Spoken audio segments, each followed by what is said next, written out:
नमस्कार दोस्तों, आज हम आपके सामने फिर हाजिर हैं अपने एक नए वीडियो के साथ। दोस्तों, आज के हम अपने वीडियो में बात करेंगे डैरेन एंड जेम्स रॉबिन्सन की किताब वाई नेशंस फेल के बारे में। दोस्तों, ये किताब करीबन 2012 में पब्लिश हुई थी और डैरेन और जेम्स की ये जो किताब है अपने टाइम की बेस्ट सेलर किताबों में रही है। इस किताब के अगर कंटेंट की हम बात करें तो किताब बहुत ही कंटेंट रिच है और इस किताब के अंदर ऑथर्स ने जो अपनी एक थ्योरी पेश की है, वाई नेशंस फेल। अगर कोई नेशन या कोई स्टेट एक फेल्ड स्टेट है तो वो क्यों है, उसके पीछे क्या क्या कारण होते हैं जिनके ऊपर काम करने की ज़रूरत होती है और जिन विषयों पर अगर ध्यान दिया जाए तो किसी भी राष्ट्र को विनाश से या फेल होने से बचाया जा सकता है। तो दोस्तों, इस किताब की अगर हम बात करें, इस किताब में जो थ्योरी इस किताब के लेखकों ने हमारे सामने रखी है, इसके अंदर ये कहते हैं कि जो इंस्टीट्यूशंस होते हैं, किसी भी राष्ट्र के जो इंस्टीट्यूशन होते हैं वो दो तरीके के होते हैं बेसिकली। पहला इंक्लूसिव और दूसरा एक्सट्रैक्टिव। इंस्टीट्यूशंस की अगर हम बात करें तो किसी भी राष्ट्र के निर्माण में और पतन में जो दो इंस्टीट्यूशंस सबसे महत्वपूर्ण है, पहला इकोनॉमिकल इंस्टीट्यूशंस और दूसरा पॉलिटिकल इंस्टीट्यूशंस। तो ये दो इंस्टीट्यूशंस होते हैं जिनको लेखक ने दो भागों में बांटा है कि एक जो पॉलिटिकल और इकोनॉमिक इंस्टीट्यूशंस होते हैं वो इंक्लूसिव हो सकते हैं, दूसरे एक्सट्रैक्टिव होते हैं। तो एक्सट्रैक्टिव से और इंक्लूसिव से मतलब क्या है इनका लेखकों का कहना यह है कि जो इकोनॉमिकल और पॉलिटिकल इंस्टीट्यूशंस समाज के सबसे बड़े हिस्से को एक साथ लेकर चलें उसको हम इंक्लूसिव इंस्टीट्यूशन कहेंगे, और जो पॉलिटिकल और इकोनॉमिक इंस्टीट्यूशंस समाज के एक बड़े हिस्से का हक मारकर उसे समाज के एक बहुत छोटे हिस्से के सपुर्द कर दें, उसको हम बोलेंगे एक्सट्रैक्टिव इंस्टीट्यूशन। एक्सट्रैक्टिव माने an institution which extracts from the majority to fill the coffers of the minority. यहाँ पे मेजॉरिटी और माइनॉरिटी धर्म के आधार पर नहीं है। मेजॉरिटी और माइनॉरिटी का मतलब, मेजॉरिटी का मतलब समाज के एक बड़े हिस्से का हक मारकर जो समाज के किसी छोटे हिस्से को उसकी जेबें भरने का काम करे, उनको हम बोलते हैं extractive political and economic institutions.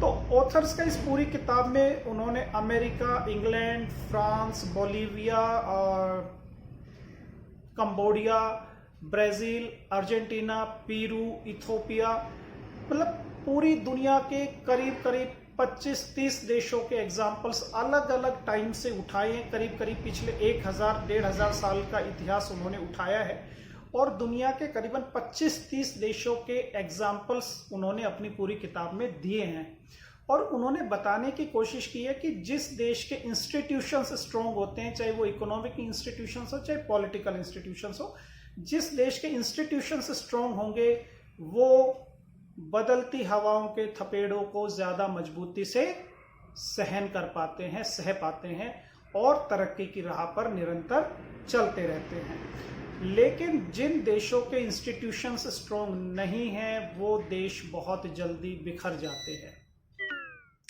अब अगर इसका हम बात करें, एक एग्जाम्पल के तौर पर चले, अगर हम इंग्लैंड का एग्जाम्पल लें, इंडस्ट्रियल रेवोल्यूशन से पहले या पिछले 500-1000 साल से पहले इंग्लैंड बहुत स्ट्रॉन्ग देश नहीं था, लेकिन 1400-1500 के आसपास वहां के इंस्टीट्यूशंस में जो बदलाव होने लगे, उन इंस्टीट्यूशंस की बदौलत इंग्लैंड के अंदर जो समाज का एक बड़ा हिस्सा था उसने अपने हक को बुलंद किया, अपने हक के लिए लड़ाई की और वहाँ की जो इंस्टीट्यूशंस थे, जो संस्थाएं थी, चाहे वो राजनीतिक संस्थाएं थी चाहे वो आर्थिक संस्थाएं थी, उन्होंने समाज के बड़े हिस्से के हक को उन्हें देना मुनासिब समझा और उसी हक की बदौलत इंडस्ट्रियल रेवोल्यूशन की, औद्योगिक क्रांति की शुरुआत इंग्लैंड में हुई। उसके बाद इंग्लैंड किस तरह महाशक्ति बना ये हम सब लोग जानते हैं। इसी तरीके से जब अमेरिका में बात अगर हम करें तो इंग्लैंड से जो लोग जाके अमेरिका में बसे थे, उन्होंने जिस तरीके से वहां पे अपने इंस्टीट्यूशंस को डेवलप किया, उनकी बदौलत बहुत कम समय में अमेरिका पूरी दुनिया में महाशक्ति बन पाया। अमेरिका की भी अगर आप बात करेंगे तो अमेरिका में भी मोटा मोटी दो ज्योग्राफिकल रीजन्स थे, नॉर्थ और साउथ।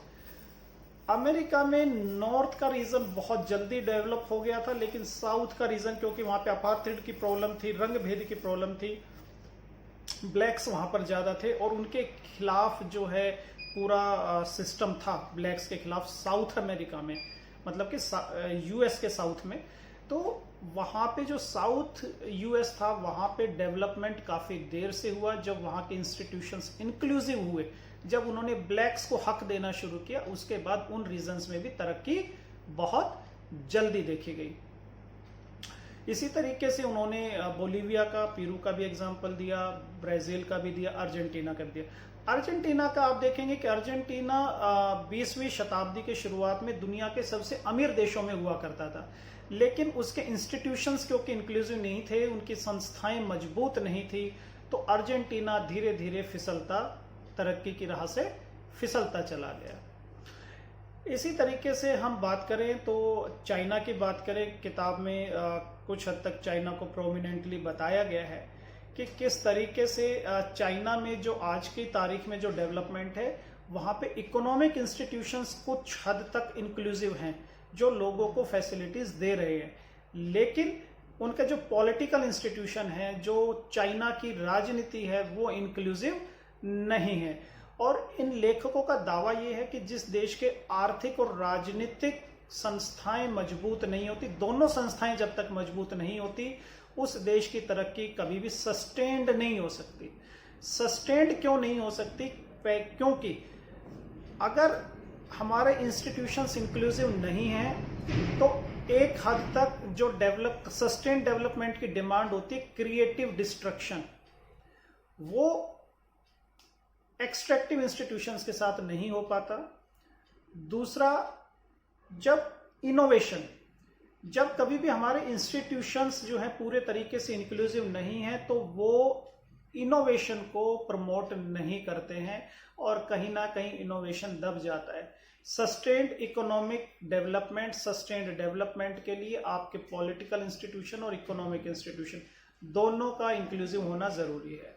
अगर आप सोचेंगे कि सिर्फ इकोनॉमिक इंस्टीट्यूशंस को इंक्लूसिव बना देने से आपका डेवलपमेंट सस्टेनेबल हो जाएगा, तो ये लेखक के हिसाब से ये गलत सोच है। उनका कहना है कि चाइना जिस हिसाब से तरक्की कर रहा है, ये उसी तरह की तरक्की है, उसी तरह की तरक्की है जो यूएसएसआर ने, सोवियत संघ ने फर्स्ट वर्ल्ड वॉर से लेके करीब करीब 70-80 के दशक तक, 20वीं शताब्दी का जो 70 और 80 का दशक था, तब तक जो रशिया की, यूएसएसआर की जो ग्रोथ थी, उसी तरीके की ग्रोथ को लेखक कहते हैं कि ये चाइना में दिख रही है। कुछ मायने में ये ग्रोथ अलग है, लेकिन मोटा मोटी पैटर्न वही है कि ये जो चाइना की ग्रोथ है, ये लंबे टाइम तक सस्टेनेबल नहीं है। इसी तरीके से उन्होंने हिंदुस्तान का भी एक एग्जाम्पल दिया है कि उन्होंने बताया है अपने एक चैप्टर के अंदर कि राजस्थान के अंदर एक एनजीओ ने वहां पे काम शुरू किया। उन्होंने देखा कि राजस्थान में हेल्थ सर्विसेज का बड़ा बुरा हाल है, नर्सेज मिलते नहीं है टाइम पे, अस्पताल में मरीज जाता है, अस्पताल बंद मिलता है। तो वहाँ जो एक एनजीओ संस्था थी, उसने गवर्नमेंट के साथ मिलके उदयपुर जिले में एक स्कीम शुरू की। उन्होंने सभी नर्सेज को जो है एक टाइम क्लॉक दे दिया वहाँ पे, और उसमें पंच करना था दिन में 3 बार। उनके जो ड्यूटी आवर्स के दौरान उन्हें दिन में 3 बार पंचिंग करनी थी कि हाँ, हम यहाँ पे मौजूद हैं। उन्होंने कहा कि 6 महीने तक तो तकरीबन ठीक चला, इंप्रूवमेंट दिखा, नर्सेज रुकने लगी अस्पताल में, डॉक्टर रुकने लगे और सर्विसेज में मतलब सुधार हुआ। लेकिन 6 महीने के बाद फिर वही वाला पैटर्न हो गया, मशीनें खराब होने लग गई, जो वहाँ का लोकल हेल्थ एडमिनिस्ट्रेशन था वो स्टाफ को ऑफ देने लग गए, परमिट करने लग गए ऑफ, और इस तरीके से धीरे धीरे वो सिस्टम गड़बड़ हो गया। तो ऑथर्स का कहना, इन लेखकों का कहना ये है कि जब तक हमारे इंस्टीट्यूशंस डेवलप नहीं है, इंस्टीट्यूशंस रेडी नहीं है इंक्लूसिव होने के लिए, तब तक बाहर से फोर्स करके आप ग्रोथ सस्टेन नहीं कर सकते। इसी तरीके से लेखकों का कहना है कि ये जो फिलहाल जो पूरी दुनिया में जो चल रहा है अंडर डेवलप्ड कंट्रीज को विकसित करने का तरीका कि इनको डोनेशन दे दो, फॉरेन एड दे दो, लेखक कहते हैं इससे आज तक किसी भी देश में फॉरेन एड से विकास नहीं हुआ। चाहे हम अफगानिस्तान का एग्जाम्पल देखें, इराक का देखें, किसी का भी आप देख सकते हैं। दूसरा वो कहते हैं कि अक्सर बहुत सारे इकोनॉमिस्ट कहते हैं कि भाई जो कोई भी देश विकसित नहीं हो पा रहा है उसका एक कारण है कि वहां के जो नेता हैं, जो पॉलिसी मेकर्स है, वो इन्फॉर्म्ड नहीं है। हम उनको इन्फॉर्म्ड ओपिनियन दें ताकि वो अच्छी पॉलिसीज बनाए। तो वो कहते हैं कि ये भी हमने करके देख लिया, पूरी दुनिया में विकसित राष्ट्रों ने जो अंडर डेवलप्ड कंट्रीज थे उन सबको जो है बहुत इन्फॉर्म्ड ओपिनियन दे लिए, सुधार के रास्ते बता दिए।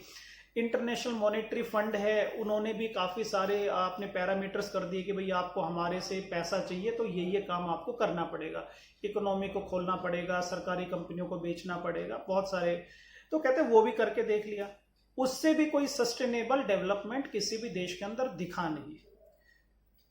जो इन सारी चीजों का जो मूल कारण जो लेखक अपनी थ्योरी में कहते हैं, वो कहते हैं कि हमने पैसा भी दे दिया, हमने इन्फॉर्म्ड ओपिनियन भी दे दिया, लेकिन जिस देश के नेता ही तैयार नहीं है, जिस देश के पॉलिटिकल इंस्टीट्यूशंस, इकोनॉमिकल इंस्टीट्यूशंस ही तैयार नहीं है बदलने के लिए, वहां आप उनको कितना भी पैसा दे दीजिए, कितना भी ओपिनियन दे दीजिए, कितना भी रास्ते सुझा दीजिए, जब तक वो लोग तैयार नहीं होंगे सिस्टम को बदलने के लिए, बाहर से आप उसको बदल नहीं सकते हैं। तो बेसिकली बात वहीं आ जाती है घूम फिर कर कि जब तक हमारे देश में हमारे इंस्टीट्यूशंस स्ट्रॉन्ग नहीं होंगे, तब तक हम किसी भी तरीके से जो है डेवलपमेंट को सस्टेनेबल मोड में नहीं ला सकते। तो ये इस पूरी किताब का एक जो है संक्षेप में वर्णन है, विवरण है कि लेखक की क्या थ्योरी है। उन्होंने अलग अलग एग्जाम्पल्स देके समझाया है। और अगर आप किसी राष्ट्रों के विकास और पतन को और बेहतर तरीके से समझना चाहते हैं, डिटेल में समझना चाहते हैं, तो मैं डेफिनेटली आपको ये बुक रिकमेंड करूंगा। जरूर आपको पढ़नी चाहिए, बहुत जबरदस्त किताब है और आपको बहुत सारे ऐसे पहलुओं से ये किताब रूबरू करवाएगी जो शायद आप रूटीन में आपको कहीं पढ़ने को नहीं मिलेंगे। तो इस किताब के बाद जो हमारी नेक्स्ट रीडिंग लिस्ट में हमारी जो किताब है ये फिलिप मैसन की किताब the man who ruled India. इस किताब को हालांकि मैंने कुछ करीबन 100 पेज पढ़ लिए हैं। तो इस किताब में अभी तक जो 100 पेजेस के अंदर जो पढ़ने को मिला कि जब ईस्ट इंडिया कंपनी हमारे हिंदुस्तान पर राज कर रही थी, जब उनका राज शुरू हुआ, तो कैसे कैसे उन्होंने प्रशासन की नींव डाली, कैसे कैसे जो कंपनी के अधिकारी होते थे, कर्मचारी होते थे, उनकी हमारे हिंदुस्तान में क्या दिनचर्या होती थी, किस तरीके से वो जीते थे, क्या खाते पीते थे, किस तरीके से वो डील करते थे, इन सारी चीजों को एक बहुत अनछुए पहलुओं को आप इस किताब में पढ़ पाएंगे। अगर आप कंपनी राज के दौरान कंपनी के अधिकारियों, कर्मचारियों और उस वक्त की जनता का कंपनी के प्रति ओपिनियन आप जानना चाहते हैं तो ये किताब भी डेफिनेटली रिकमेंडेड है। बहुत अच्छी किताब है, तरीके से लिखी गई है और आपको ये उस काल में ले जाती है, उन सालों में ले जाती है जिन सालों की ये किताब बात करती है। तो कहीं ना कहीं आप अपने को उस वक्त में खड़ा पाते हैं और उस वक्त की चीज़ों को आप खुद महसूस कर पाते हैं। ये इस किताब की बहुत बड़ी खासियत है। तो दोस्तों, आज का हमारा बुक रिव्यू यहीं तक रहेगा। हम डेफिनेटली आपको रिकमेंड करेंगे कि वाई नेशंस फेल आप ज़रूर पढ़ें अगर आप राष्ट्रों के विकास और विनाश को समझना चाहते हैं। और जो फिलिप मैसन की किताब है the man who ruled India, जब हम ये पूरी पढ़ लेंगे तो इसके रिव्यू के साथ भी आपके साथ सामने आएंगे। तब तक के लिए धन्यवाद। जय हिंद।